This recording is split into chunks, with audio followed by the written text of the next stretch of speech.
آج ایک قطرہ بھی کافی ہوگا، اج ساہ بھی نہیں کھلے راہ بھی نہیں، انج ٹوک انوکھڑے ٹوکدے نہیں، ٹر پویں تے فاصلے مک جاندے، گھر بیٹھے پینڈے مکدے نہیں۔ آج قدم قدم چلیں گے، ماضی کے گناہ تو ایک آنسو سے دھوئے جا سکتے ہیں نا۔ وہ ایک فقیر تھا، بازار میں کھڑا رو رہا تھا، تو کسی نے روک کے کہا بابا کیا ماجرا ہے، کسی نے مارا ہے، کیوں رو رہے ہو؟ اس نے کہا نہیں کوئی ایسی بات نہیں، ان لوگوں کے رویے نے رلا دیا۔ کہا کیا مطلب؟ کہا بازار سے گزر رہا تھا، ان لوگوں کو دنیا میں کھوئے ہوئے دیکھا تو میرے دل میں ترس جاگا، تو میرا خیال یہ ہوا کہ ان بندوں کی رب کی صلح نہ کروا دوں۔ تو میں نے پھر اس سے بات کی، تو آواز آئی ٹھیک ہے لے آ ان کو میری چوکھٹ پہ، ایک آنسو سے سارے گناہ معاف کر دوں گا۔ میں بڑا خوش ہوا، میں ان سے بات کی، یہ الٹا میرا مذاق اڑانے لگے، جا بابا کام کر، تجھے کیا پتا دنیا داری کیا ہوتی ہے۔ تو وہ تو مان رہا تھا، یہی نہیں مان رہے، تو مجھے ان کے رویے پہ رونا آ رہا ہے۔ وہ کہتا ہے میں بخشنے پہ آمادہ ہوں، ہم تو مائل بکرم ہیں، کوئی سائل ہی نہیں، راہ دکھلائیں کسے، راہ رب منزل ہی نہیں، جلوائے طور تو موجود ہے، کوئی موسیٰ ہی نہیں۔ وہ تو کہتا ہے میں معاف کر دوں گا، لیکن یہ عجیب ہے کہ یہ آمادہ ہی نہیں ہے، یہ مان ہی نہیں رہے۔ تو مجھے ان کے رویے پہ افسوس آ گیا، ان کے رویے پہ رونا آ گیا، اس لیے میں رو رہا ہوں، ورنہ نے مجھے مارا نہیں، کوئی تکلیف نہیں پہنچائی۔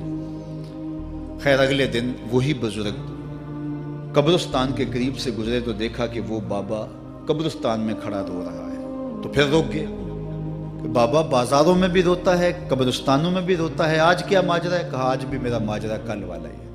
کہا کیا مطلب؟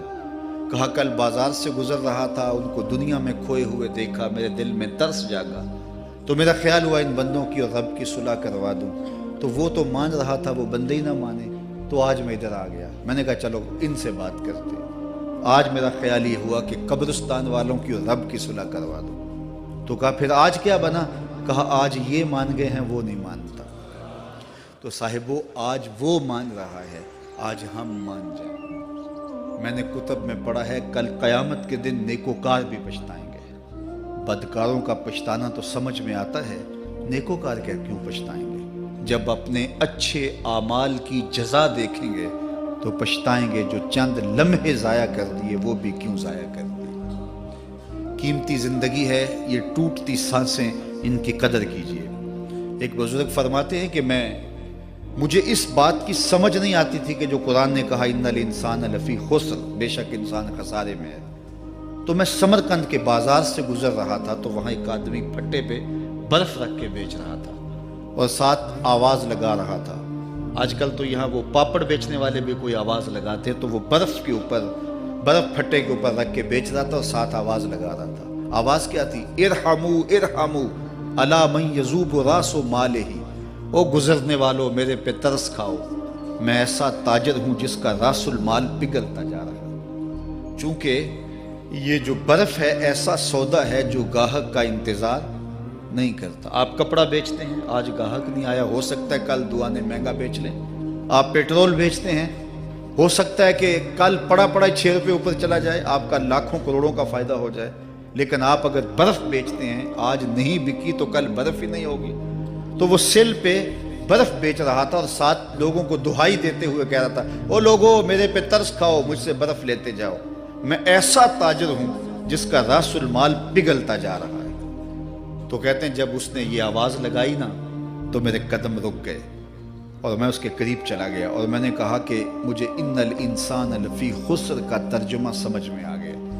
جس طرح تیری برف پگھلتی جا رہی ہے، میری زندگی پگھلتی جا رہی ہے، اور اگر تو اب برف وقت پہ بیچ لے، ان پگھلتی برف کو تو درہم کے بدلے، دینار کے بدلے، پارچہ جات کے بدلے، جنس کے بدلے فروخت کر لے تو فائدہ ہو جائے گا، 4 آنے تیرے ہاتھ لگ جائیں گے۔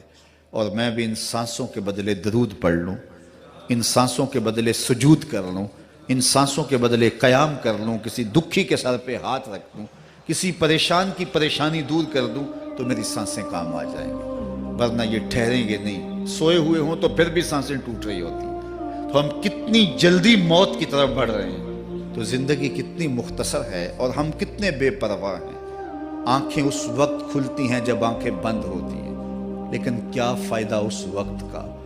آج کا پچھتاوا کل کی بہتری کی ضمانت ہے، اور آج کے پچھتاوے سے کل کی زندگی کی خوبصورتی نصیب ہو سکتی ہے۔ اس لیے یہ ڈھلتا ہوا سورج، یہ دیکھیں ابھی جب داخل ہوئے تھے تو سورج ابھی سر پہ تھا، لیکن اب سورج درد غروب سے زرد ہو چکا ہوگا اور چند لمحوں کے بعد وہ نگاہوں سے اوجھل ہوگا۔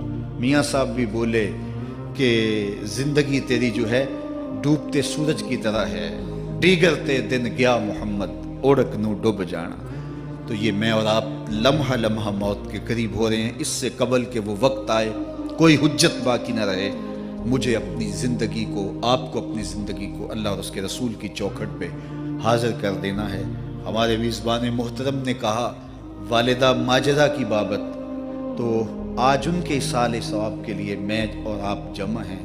ایک وقت ہمارے اوپر بھی آنے والا ہے کہ لوگ ہمارے لیے جمع ہو رہے ہوں گے۔ یہ وقت تو آنے والا ہے، اس کے تو چھٹکارا نہیں ہے، اس سے تو خلاصی نہیں ہے، کوئی بھاگ سکتا نہیں ہے، موت سے تو فرار نہیں ہے۔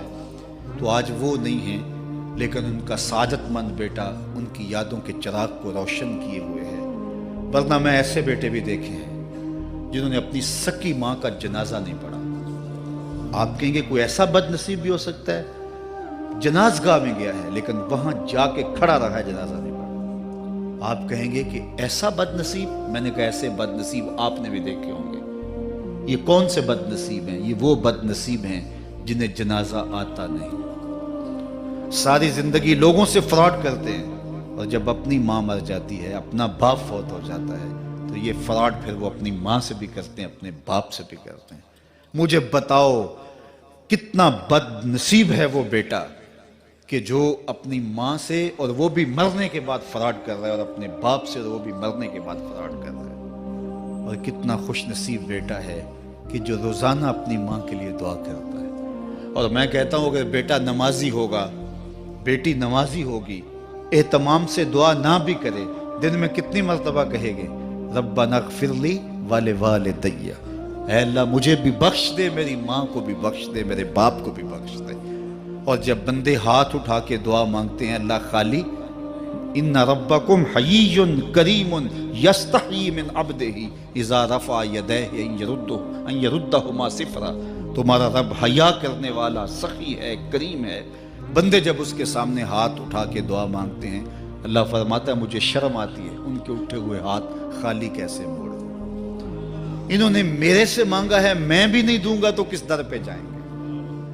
میں ایک دیہاتی بات کرنا چاہتا ہوں، اتنے لوگ جتنے آپ یہاں بیٹھے ہیں، اتنے لوگ اٹھ کے کسی دنیا دار کے ڈیرے پہ چلے جائیں اور اس سے کچھ مانگیں اور وہ دے سکتا بھی ہو، تو کیا وہ آپ کو خالی لوٹا دے گا؟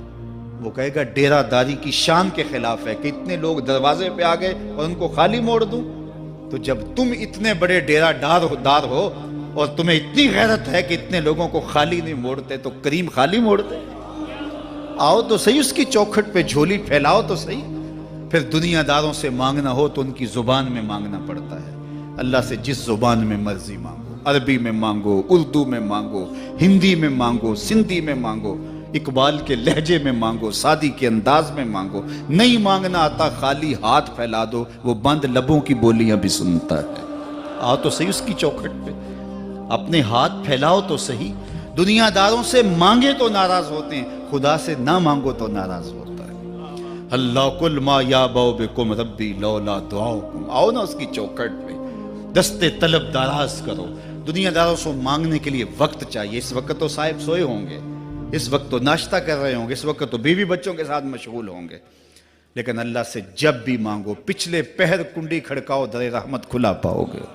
دن کو مانگو، رات کو مانگو، مانگو تو صحیح، وہ تو اتنا کریم ہے۔ اچھا بت کو سامنے کھڑا کیا ہے اور زلیخا ہاتھ جوڑے بت کے آگے پکار کرتی ہے، روزانہ سے شام کھڑی ہو جاتی ہے، یا صنمی یا صنمی، اے میرے بت، اے میرے بت، بچھڑا ہوا یوسف ملا دے۔ سحر دم تک پکارتی رہتی، عمر بیت گئی، چہرے پہ جھریاں آ گئیں، بڑھاپا طاری ہو گیا۔ ایک دن رات کا پچھلا پہر ہے، بت کے آگے ہاتھ جوڑے یا صنمی کا وظیفہ پڑھ رہی ہے۔ اچانک نیند کا جھٹکا آ گیا، زباں بل کھا گئی، بولی یا سمادی یا سمادی۔ کہا جبریل جلدی جا، یوسف کے گھوڑے کا رخ موڑ دے۔ یا اللہ تجھے تو نہیں پکار رہی، وہ تو بت کو پکار رہی ہے۔ زباں بل کھا گئی، یا صنمی کی بجائے یا سمادی کے لفظ زبان پہ آ گئے۔ کہا جبریل اتنا عرصہ ہوا بت کو پکارتے ہوئے، اس نے کوئی جواب نہیں دیا، آج جیسے بھی اس کے لبوں پہ میرا نام تو آیا ہے، اگر میں نے بھی جواب نہ دیا میرے اور بت میں فرق کیا ہوا؟ تو آؤ آج کی اس مجلس میں ہم ان کی والدہ کے لیے دعا مانگیں۔ اے عرش کے مالک، ان کی والدہ کو حضور کی ماں کا صدقہ جنت کی بہاریں عطا کر، اور ہم اپنے ماں باپ کے لیے بھی دعائیں مانگے۔ اے اللہ ہمارے ماں باپ کی مغفرت فرما، ماں باپ کی قدر کرو۔ میں نے یہ بھی پڑھا ہے، جو اپنے والدین کے لیے روزانہ دعا مانگتا ہے، والدین زندہ ہوں تب بھی، فوت ہو گئے ہوں تب بھی، روزانہ ماں باپ کے لیے جو شخص دعا مانگتا ہے، ساری زندگی اس کے رزق میں بے برکتی نہیں آ سکتی۔ تو اپنے ماں باپ کو اگر زندہ ہیں تو قدر کرو، فوت ہو گئے ہیں تو ان کے لیے کثرت کے ساتھ دعا کرو۔ یہ گھنا سایہ ہے۔ کبھی آپ نے درخت کو دیکھا ہے کہ ساری دھوپ اپنے پتوں میں جذب کرتا ہے اور نیچے بیٹھنے والوں کو چھاؤں دیتا ہے؟ ماں باپ سارے دکھ اپنے اوپر لیتے ہیں، اپنی اولاد کو آسائش اور راحت پہنچاتے ہیں۔ قدر نعمت زوال نعمت کے بعد ہوتی ہے، جب نعمت پاس ہو تو قدر نہیں ہوتی، جب چھنتی ہے تو پتہ چلتا ہے کہ کتنی بڑی دولت تھی جو چھن گئی۔ میں تو آپ کیا، میری اور آپ کی حیثیت کیا، ماں کی کمی تو آمنہ کے لال نے بھی محسوس کی ہے۔ ایک دن حضور مسجد نبوی میں تشریف لائے، تا حد نظر صحابہ تھے۔ الحاوی للفتاوی میں امام سیوطی نے لکھا ہے، حضور کو دیکھا تو ادب سے کھڑے ہو گئے، بس یہ منظر دیکھنا تھا کہ چشمان اقدس سے آنسو چم چم جاری ہو گئے، اور حضور نے ایک ٹھنڈی آہ بھری اور روتے ہوئے کہا، لو ادرکت والدی او احدہما، کاش آج میرے ماں باپ زندہ ہوتے۔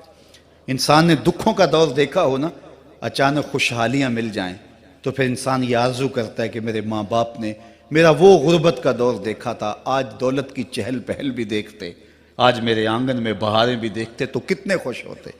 اب حضور جب پیدا ہوئے تھے تو باپ کا سایہ سر پہ نہیں تھا۔ 6 سال کی عمر تھی، اپنی ماں کے ساتھ حضور مدینہ المنورہ گئے۔ واپسی ابوا کے مقام پہ حضرت آمنہ کی طبیعت خراب ہو گئی، اور انہیں لگا کہ یہ میری بیماری جان لیوا ہے۔ ام ایمن کو بلایا، کہا میرے بیٹے کو بحفاظت امیر قریش تک پہنچا دینا۔ پھر خود حضور کے سر پہ ہاتھ رکھا۔ سیدہ آمنہ سلام اللہ علیہا حضور سے کوئی باتیں کرنا چاہ رہی تھی، لیکن ضبط کے بندھن ٹوٹ گئے۔ ابن حشام سیرت کی پہلی کتاب ہے، اس میں تفصیل سے یہ واقعہ موجود ہے۔ جب سر پہ ہاتھ رکھا تو حضرت آمنہ کی آنکھیں چھلکنے لگی، اور روتے ہوئے آپ نے چند جملے کہے، کہا بیٹا ہر نئی چیز نے پرانا ہو جانا ہے، ہر باقی نے فنا ہو جانا ہے، میں بھی جا رہی ہوں، وَذِكْرَ باق، لیکن میرا ذکر نہیں مٹے گا، وَوَلَدْتُ طُہْرًا، اس لیے کہ تیرے جیسا پاکیزہ بیٹا چھوڑ کے جا رہی ہوں۔